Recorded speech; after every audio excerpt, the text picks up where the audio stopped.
Let me give you an example as to how that happens, and that's the EEOC's criminal background check guidance that came out a year and a half ago, actually a little bit more than that. The manner in which they came up with it was peculiar. They conducted a hearing in which there were only, I think, 6 or 7 witnesses, 6 of whom were wildly in favor of having a standard that pretty much made it extremely difficult for employers to have criminal background check policies. It was similar to the old Green standard of you have to evaluate the seriousness of the offense and how much time elapsed between the offense and the hire and whether or not it was job-related. But there were other components that they added to it that made it extremely difficult, and plus there were a number of statements made by prominent EEOC officials that said, hey, if you've got one of these policies, you're going to be subject to a ruinous lawsuit. That chilled many employers in using criminal background checks or having a standard that said if you served prison time for murder, possibly we don't want you as a caretaker in a nursing home. Okay? Maybe not. It seemed to be somewhat rational, but you know.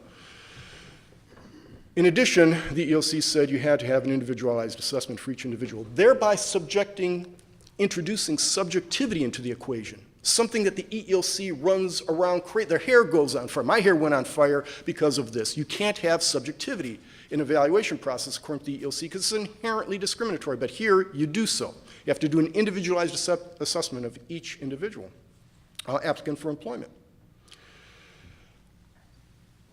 When we asked the EEOC during a hearing, by the way, the 6 of the 7 were wildly in favor, 1 wasn't. We conducted a hearing in which I think we had like 20 witnesses, half of whom were opposed to it, another half were in favor of it, and I think we adduced a little bit more evidence as to why this was a not very well thought out policy. But the EEOC came up with it because they wanted, it was part of Eric Holder's prisoner reentry project. I think we should try to incorporate or integrate ex-felons into society, but is this the appropriate vehicle by which to do it? And the EEOC tried to extrapolate, try to bootstrap and say, because minority applicants are disproportionately going to have criminal records, it's going to have a disparate impact. Such a stand will have a disparate impact on minority applicants. Therefore, we have a real problem with it. We asked the EEOC, remember, job-relatedness is a component to whether or not your test device standard is going to be lawful, job-related and consistent with business necessity.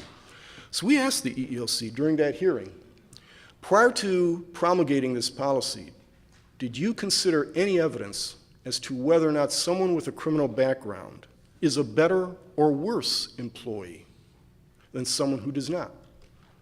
And their response was no. That was astonishing. That's the central element to all this. Is someone with a criminal background going to be a better employee or a worse employee? That's the determining feature. That's why Griggs said, you know, we want to make sure that this isn't a vehicle by which we discriminate on the basis of race. EEOC didn't even consider that whatsoever. But here's another problem with it. The EEOC did not consider what is the impact of having no or a loosened criminal background check policy or a felon policy on the composition of a workforce. And there were at least a couple of studies, one which was a little bit ambiguous, but another was much more definitive, that showed that those employers who were permitted to engage in robust criminal background checks were 4 times as likely to hire Black and Hispanic applicants for employment than those that did not. Again, remember my point about harming the purported intended beneficiaries. Why is that? Makes good sense.